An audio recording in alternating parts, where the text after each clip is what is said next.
Good afternoon, students. Let us start the class of analog electronic circuits.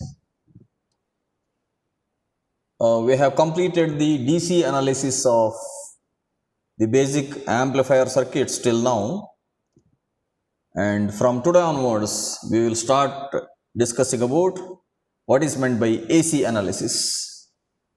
Typically, DC analysis means keeping the Q point of the amplifier circuit at the middle of the active region, and for that we use supply voltage and we use some resistors, and we apply Kirchhoff's voltage law to the circuit to arrive at the quiescent point. That is typically DC analysis, because we did not bother about the entry of the AC signal into the circuit till now. From today we will start analyzing the same circuit with respect to AC. So look at this particular circuit, where till now we were discussing about the role of R1, R2, RC and RE, and we were only discussing about the beta of the transistor, and we wanted to have a circuit which can work independent of beta and independent of VBE also, independent of ICO also. So we arrived at the voltage divider by a circuit only to arrive at a circuit which can work independent of beta. Now there are three capacitors which are seen on the screen. I already told you about this CB and CC. Any input should be pure AC to the amplifier. It should not contain any DC as such along with the AC. But in general, what happens is, any transducer that is going to produce AC, the transducer itself at times will have DC power supply. For example, the microphone into which I am speaking now, inside the microphone there is a small diaphragm, and the diaphragm is connected to the gate of a MOSFET, but to the source of the MOSFET, to the drain of the MOSFET, a supply voltage is connected. So whenever I speak into the microphone, the diaphragm vibrates, and the vibration of the diaphragm induces a small amount of charges into the gate of the MOSFET, and then MOSFET turns on and off. When the MOSFET turns on and off, its power supply is going to be switching, and that switching signal itself is going to become an electrical signal. As you already know, microphone converts sound signal into electrical signal, and earphone converts electrical signal into sound signal back. So inside the microphone there is a small MOSFET which is powered by a small DC power supply. So naturally, at the output of the microphone there must be a capacitor that will block the DC supply of the MOSFET, and only the AC fluctuations or the AC signals should be fed into an amplifier. So if you look at this particular circuit diagram, wherever this V in is, if you visualize a microphone there, now the microphone is basically a DC device. We want only the output as AC, because we want only the speech signal to be amplified. That is when we require a capacitor at the input, that I have named it as CB, which stands for blocking capacitor. Blocking capacitor, here it also means base capacitor. In general, we call it as blocking capacitor. So this is for blocking DC and passing AC. Similarly, at the output, let us say if you have a speaker at the output or earphone at the output, now the earphone will convert electrical signal back into sound signal, which means in the earphone there will be a small magnet. Around the magnet there will be a coil, and the coil is connected again to one more thin diaphragm. So whenever AC signal is fed into this coil, it is going to generate vibrations. You know that Fleming's right hand rule and left hand rule, wherever there is electricity and magnetism, when those two forces are working together, it will produce a movement. That is the movement which is going to be produced inside the earphone or the loudspeaker. So again, the loudspeaker, it does not require any DC power supply. The loudspeaker does not require any DC power supply because there is a magnet there, there is a coil there. The electrical AC signal itself is enough to make the diaphragm to vibrate. Now, if this coil is directly connected from V out to ground without this coupling capacitor, then this VCC is going through RC and it is going into that speaker. Generally, a speaker is basically having a coil, and a coil will have a very less resistance. So unnecessarily, a lot of DC current is going to flow into ground if this capacitor is not there, if this CC is not there. So this CC, we call it as coupling capacitor, means it is coupling the AC signal to the output transducer. So in a typical amplifier, you will have an input transducer, you will have an amplifier circuitry, and you will have an output transducer. That means, if at all you visualize a public address system where some person is speaking into the microphone, and that is connected to a loudspeaker or an amplifier, and the loudspeaker's output is audible to the audience in the auditorium. In such a case, when the person speaks into the microphone is again a DC device that goes into the amplifier box. Now inside the amplifier box, there will be a blocking capacitor. And inside the amplifier box, it is not just one amplifier, there will be a series of amplifiers, which means there will be a pre-amplifier, there will be a middle stage amplifier, there will be a power amplifier, which means an amplifier should be having multi-stages there, because if the sound has to reach to the complete auditorium, then the power has to be very high, which is going into the loudspeaker. So there they connect 3 stages or 4 stages of amplifier, sometimes more number of stages, so that each stage will amplify the previous input. So if that is the case, then also this coupling capacitor is required. Why? Because this is going to the next stage. When it is going to the next stage is again biased by the same R1, R2, RC and RE. There will be one more amplifier circuit connected in series with this particular circuit. So in that case, for the next stage also, this DC should not be affected. The Q point of this stage should not affect the biasing voltage at the base of the succeeding amplifier. So in such a case, again a coupling capacitor is required.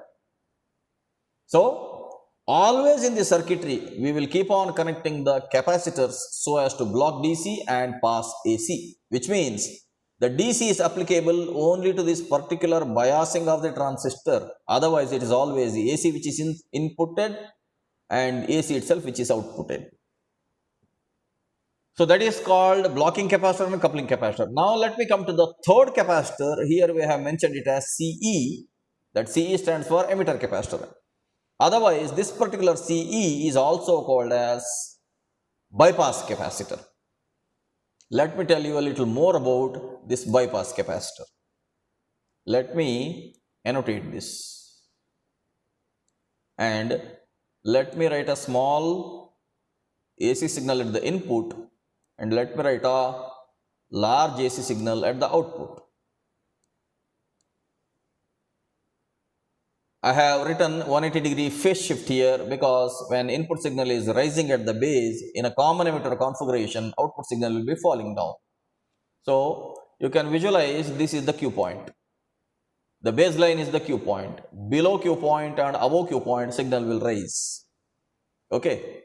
So when an input signal is applied at the base, the amplifier will amplify. To be precise, the transistor from the active region will switch towards saturation or switch towards cutoff with respect to the supply voltage. So that itself we call it as amplification. Now when the amplifier's output is here, we already know the purpose of RE is to prevent the transistor to saturate. So if at all due to any reason the collector current increases, the voltage drop across RE increases, and that is how the transistor will come back to active region. It will never go into saturation region. That is the purpose of RE. You already know the purpose of CB and CC now. CB is blocking capacitor and CC is coupling capacitor. That you already know. Now, what is the purpose of this CE, which is also called as bypass capacitor? Now, just visualize again this circuit.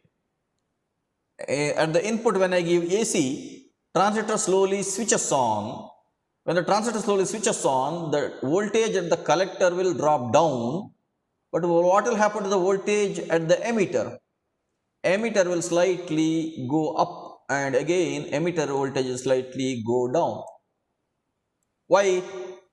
Because the transistor is now switching on. With respect to this input signal's positive cycle, transistor is switching on.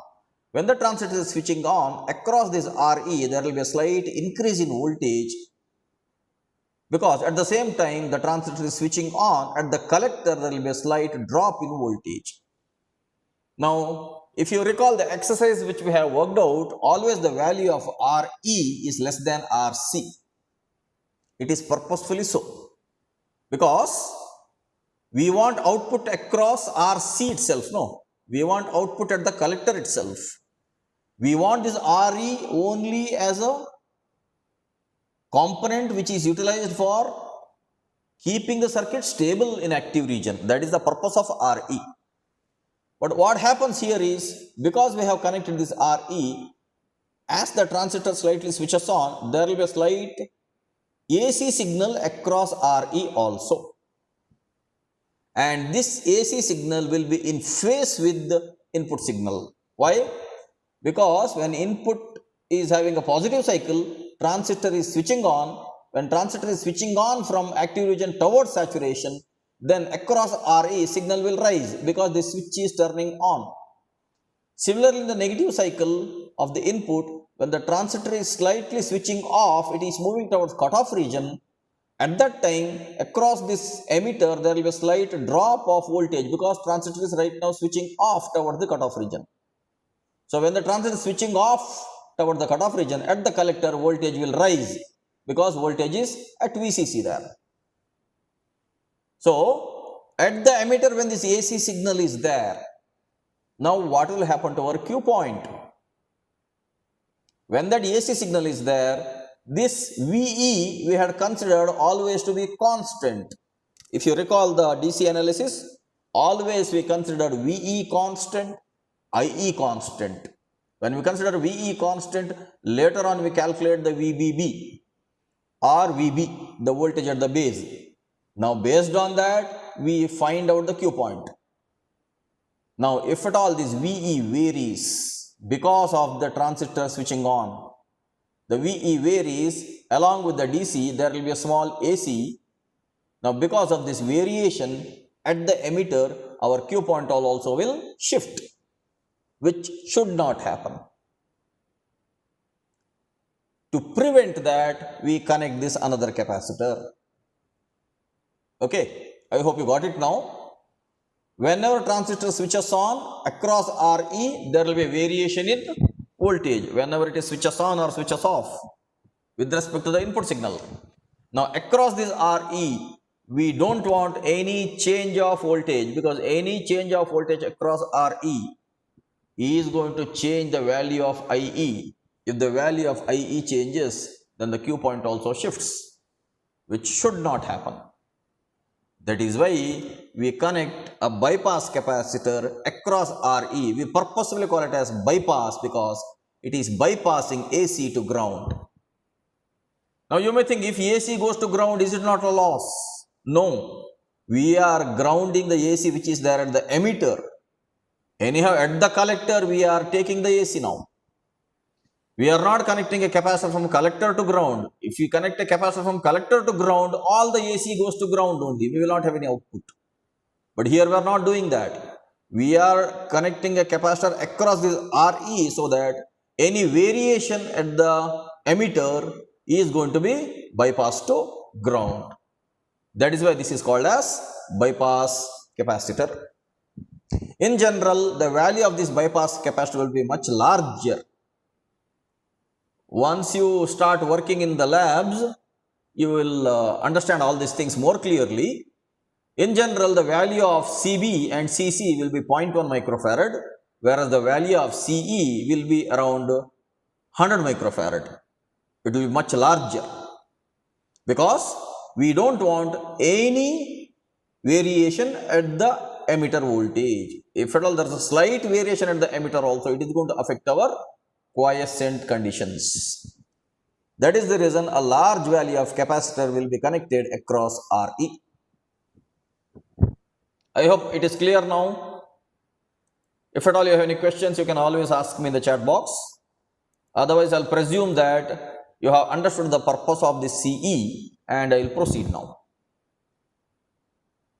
This point I did not discuss till now because we were discussing only about making the Q point stable. Now we want to analyze the amplifier in terms of the AC signal itself.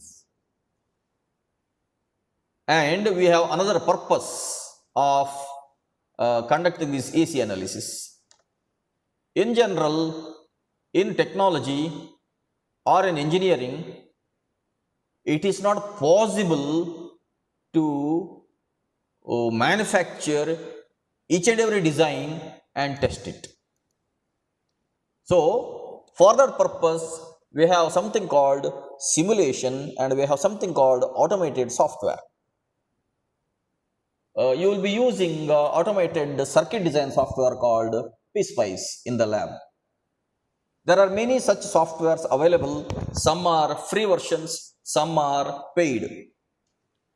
Some are very expensive also. Industry standard softwares are really very expensive because they have modeled the transistor into their software.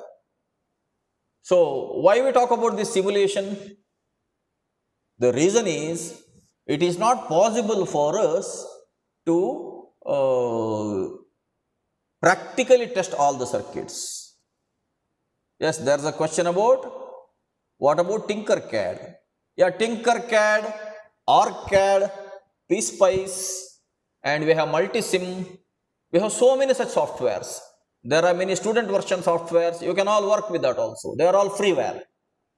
Whereas there are some other softwares called Cadence, Synopsys, Mentor Graphics, Magma. They are all licensed softwares. They are all highly expensive because those softwares are utilized to simulate the circuit as well as to design a layout for the circuit so that we can get the IC manufactured also. So that way those softwares are expensive. You are going to work with the Cadence also when you come to 5th semester. Okay. There is a question that can you explain once again as to why CE is used? Okay, I will briefly tell you. Whatever I told earlier, I will repeat it briefly now. In our DC analysis, we kept VE constant and we assumed that the VE will remain constant. The voltage at the emitter should remain constant. Only when the voltage at the emitter remains constant, IE will remain constant. If IE remains constant, then VBB is what? VBB is VE plus VB, right? VBE. VE plus VBE itself is VBB. So that way the base voltage remains constant. That was our calculation when we did DC analysis.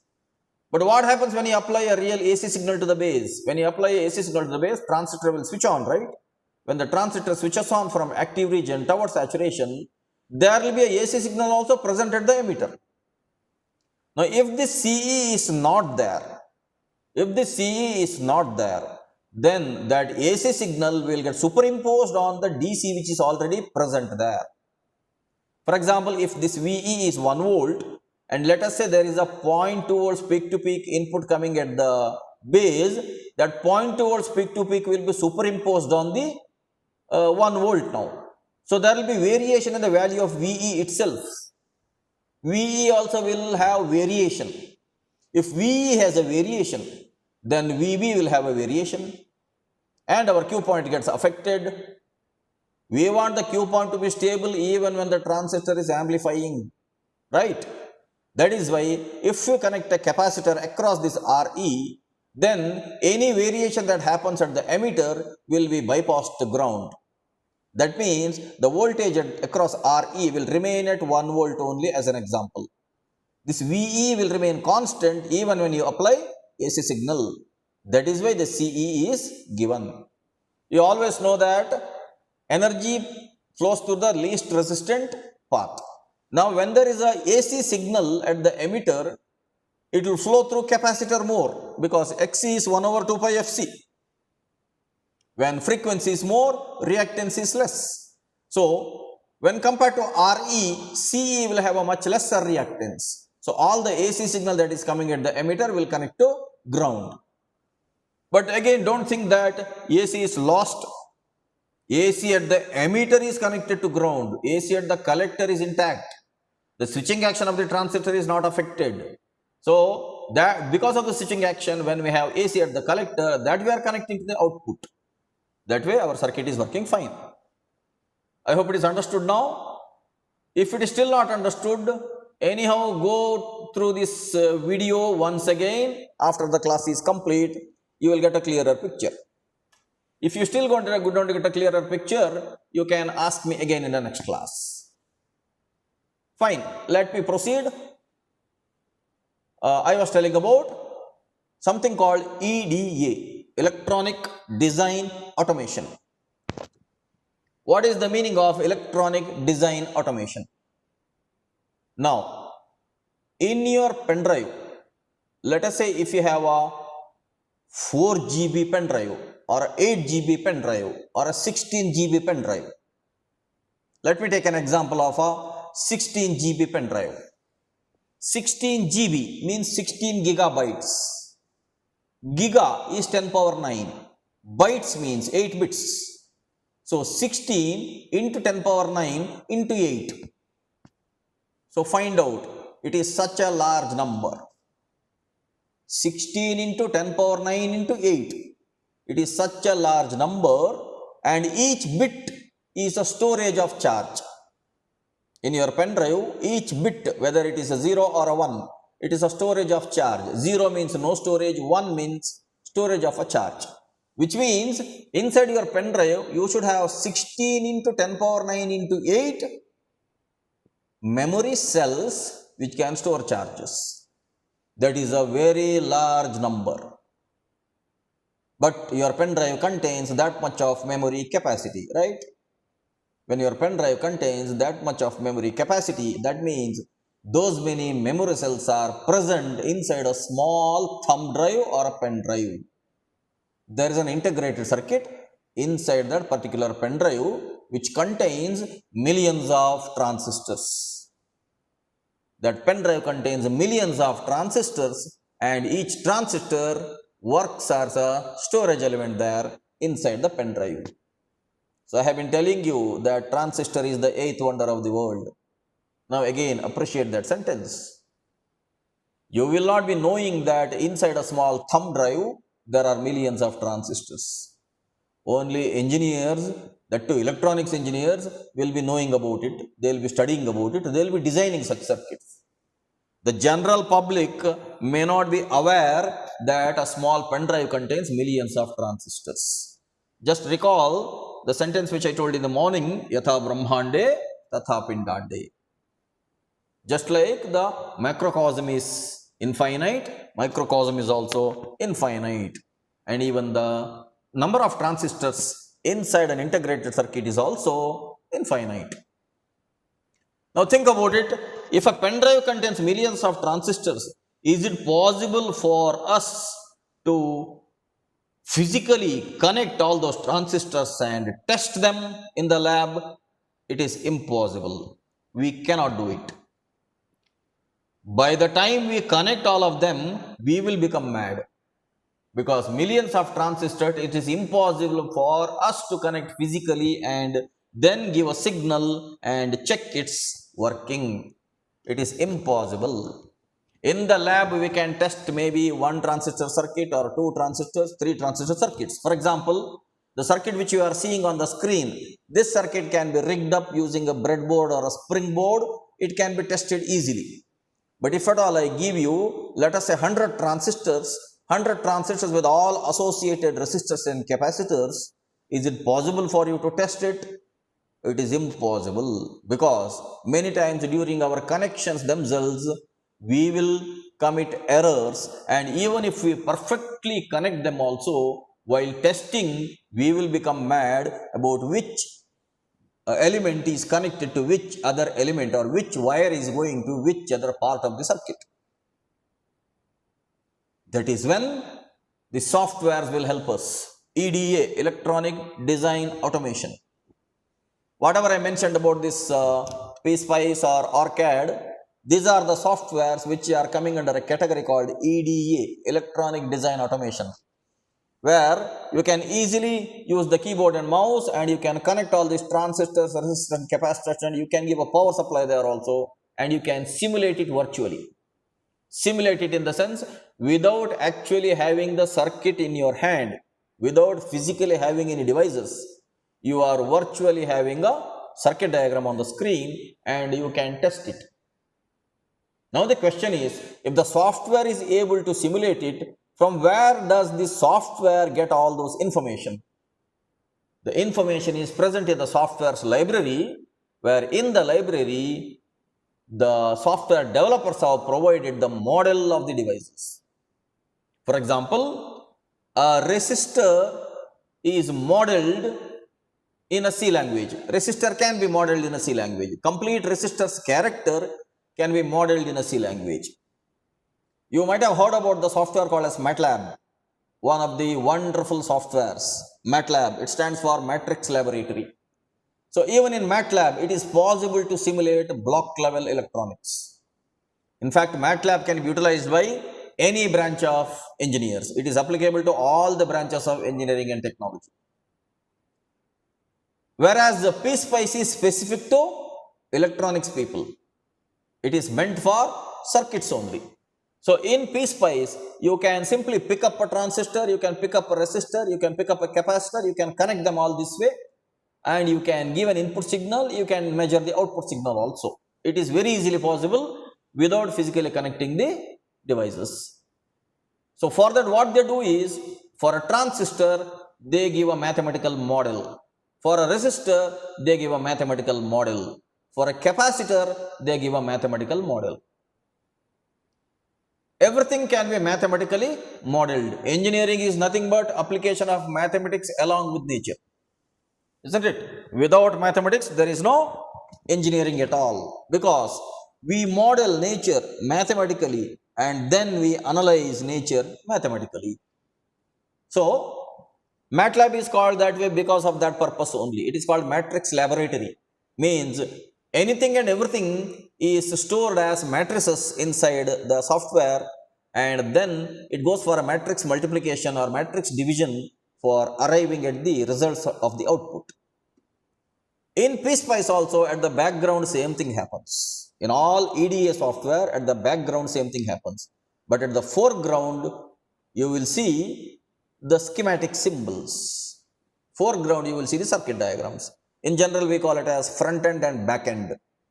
At the front end, you will see the circuit diagram. At the back end, it is nothing but a lot of matrices working. So it is possible to model a resistor, V equals I into R. It is possible to model a capacitor, X equals 1 over 2 pi Fc. It is possible to model a power supply. It is nothing but a battery, DC volts. It is possible to model an AC signal, A sin omega t. Any AC signal can be in the sine wave form or in the cos wave form. It can be represented mathematically. Any input signal, output signal can be represented mathematically. Now, how to mathematically represent a transistor? That is the difficulty. Now, transistor is a non-linear device, but we have to represent the transistor mathematically to the software tool, such that now, without actually physically connecting the transistor, we should be able to find out whether it is working fine or not. As I told you, it is not possible to connect hundreds of transistors and test them. It is impossible for a human being to do all that.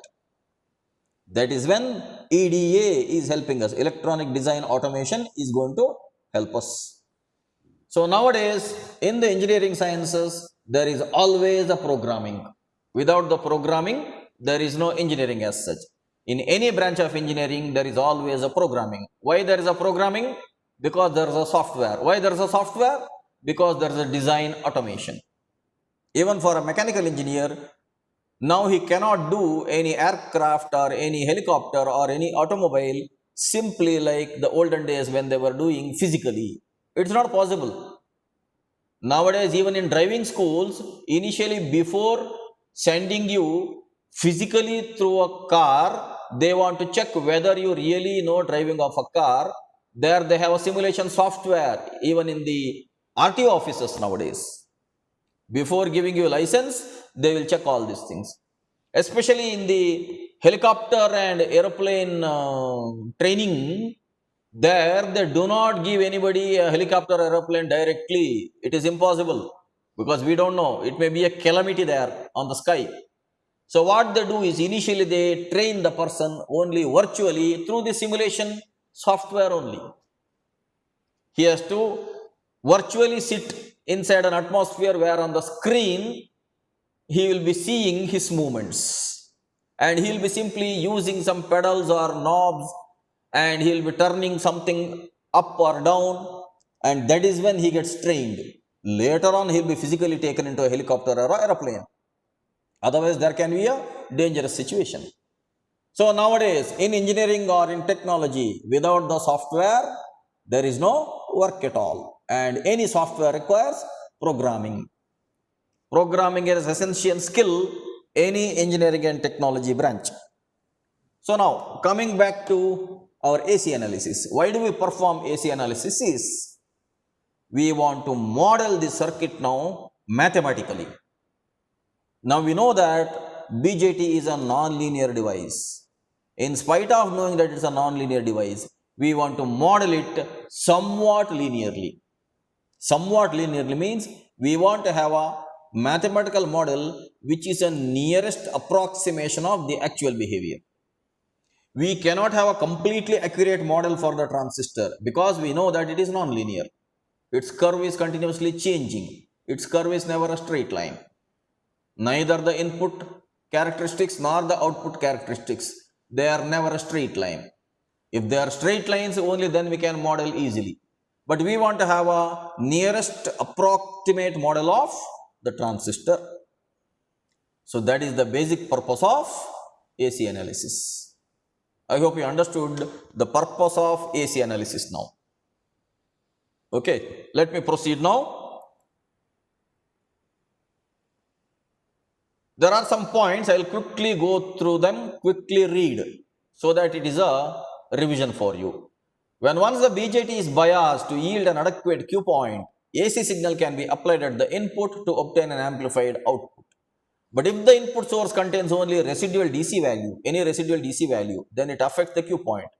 Hence, a DC blocking capacitor is necessary at the input. Now at the output, if the load is directly connected to the collector, load here means maybe loudspeaker, maybe earphone. If it is directly connected to the collector, there will be an unnecessary flow of DC current through the load then when the input signal is absent. See, when the input is absent, let us say this CC is not present, we directly connect a speaker here, unnecessarily there will be a wastage of DC power, which should not happen. That is why that CC is connected. So, therefore, an AC coupling capacitor is necessary at the output. Lastly, at the emitter, when the BJT is switching in accordance with the input signal, the change in VE causes change in Q point.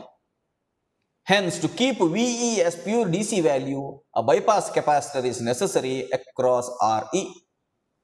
Okay, this point I had mentioned again.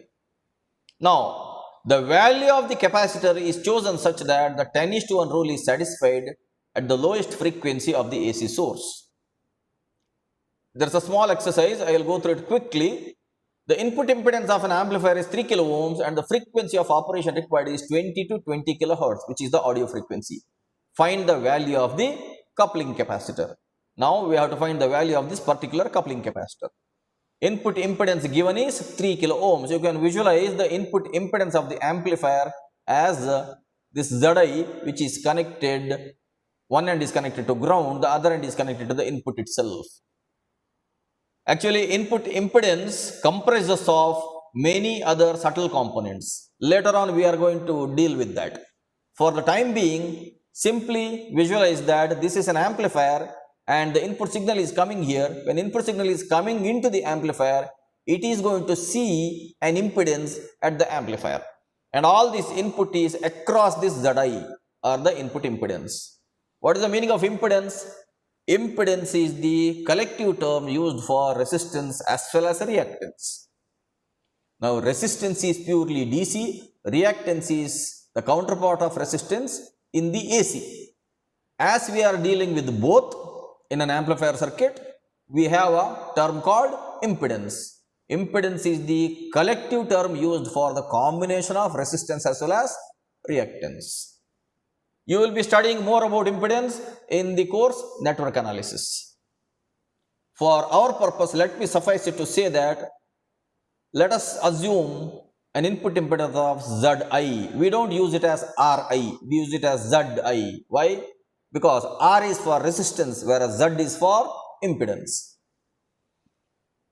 Now, let me go through this exercise. Applying the 10:1 rule, Xc must be less than 0.1 Zi. You have an input impedance.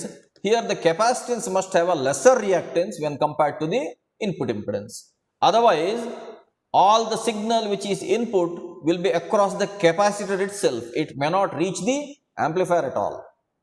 Simply think that, let us say a 20 kilowatt signal is coming.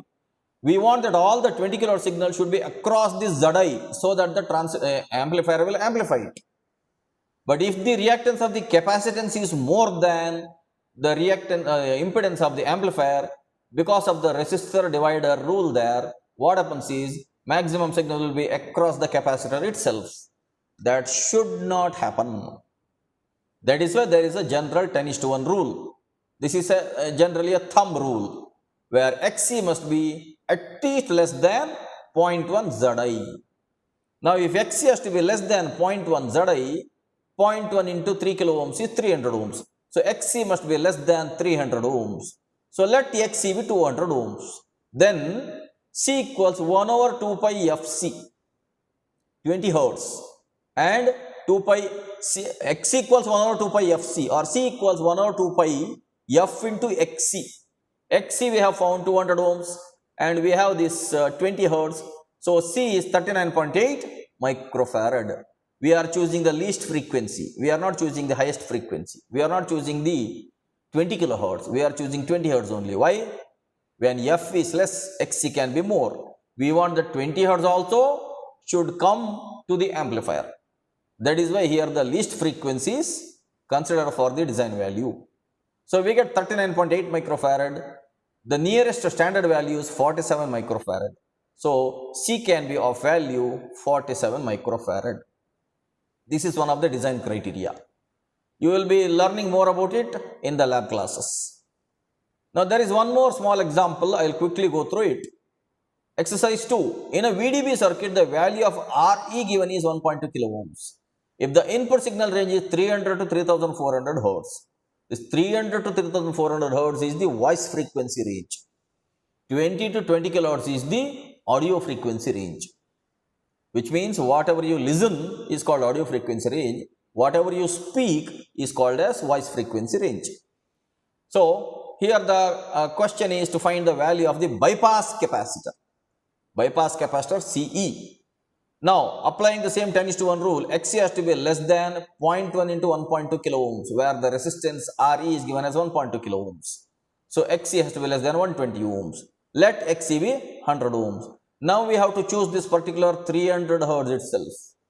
Okay. Because it is the least frequency which will have a highest reactance. So, C equals 1 over 2 pi into 300 into 100, that is 5.3 microfarad. So, let the C can be of value 10 microfarad. Remember when I told you that a bypass capacitor will be of a much larger value. It can be from 10 microfarad to 100 microfarad, whereas the bypass and coupling capacitor can be of a lesser value also. So, C can be of a value 10 microfarad. Now, let us discuss our main point called small signal operation. Let me read this, then later on I will tell you again what is meant by small signal operation, because I am going to show you the picture now. small signal operation. When the AC signal is applied at the input, the BJT switches around the Q point and the swing depends on the amplitude of the applied signal. As shown in the figure, the device's response is non-linear in nature, and hence if the swing is more, then the output signal may suffer from distortion, wherein the positive and negative half cycles are not identical. To avoid or to reduce this distortion, it is necessary to keep the input signal much smaller. Such operation, where the response of the device can be considered to be linear, is called as small signal operation. I will explain this again with reference to the picture now. You can see this diagram now. I slightly reduce the zoom ratio. Yes, now you can clearly see the diagram. Just look at this picture. With respect to the input characteristics, VBE versus IC. Now this is called as a transfer characteristics. When VBE is increasing, transistor is gradually switching on and collector current is increasing. But as transistor is a non-linear device, always you will have a curvature. You will never have a straight line. Now we are fixing the Q point here in the middle. When we are fixing Q point here in the middle, we apply the input signal here. See, we are applying an input signal here. Now, correspondingly, we want an output signal, right? For a corresponding input signal, we want an output signal which is of the same shape. But you can see the output signal is not exactly of the same shape as the input signal. Just observe this once again. Here the positive cycle and the negative cycle are equal. But in the output, the positive cycle is larger, the negative cycle is smaller. Why it happened? It happened because of the non-linearity in the curve. The slope of the curve at the lower point and the slope of the curve at the middle point and the slope of the curve at the higher point are not the same. This curve is continuously changing its slope. Why is it changing its slope? Because it is a non-linear device. Because BJT contains 3 areas, 2 junctions, 3 dissimilar materials. It is a non-linear device. Again, it is a quantum world. So, because of its non-linearity, it will not work as our expectation.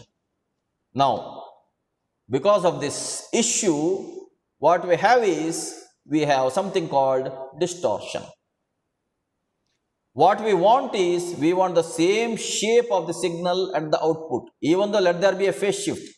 You are seeing that there can be a phase shift here. When the input signal is rising, output signal is falling here. That is natural. As I have told you, in the common emitter configuration, you will always have a 180-degree phase shift. Phase shift is fine, but the shape of the waveform should be intact. But it is not intact here because of the non-linearity of the curve. So what we have to do is, whenever we work with the amplifier, we should not give a large signal at the input. We should always give a small signal at the input. So now I will come back to the definition of small signal operation. The meaning of small signal operation is that the input signal is small enough so as to assume that the Q point is stable there and the output waveform does not have a distortion. Please understand this. Again, I will repeat. When we call an amplifier is working in small signal, it means that the input signal is small enough that the transistor's switching activity is unaffected and the output signal will not have distortion. That is called as small signal operation. In our course, in the last module, we are going to discuss the large signal operation also. Okay. In the first 2 or 3 modules, we are dealing only with the small signal operation, which means we will be applying few millivolts at the input and we will be obtaining volts at the output. That itself is called small signal operation. Signal is really very small, we will not have any distortion. If at all you give larger voltage, then the transistor will go into saturation.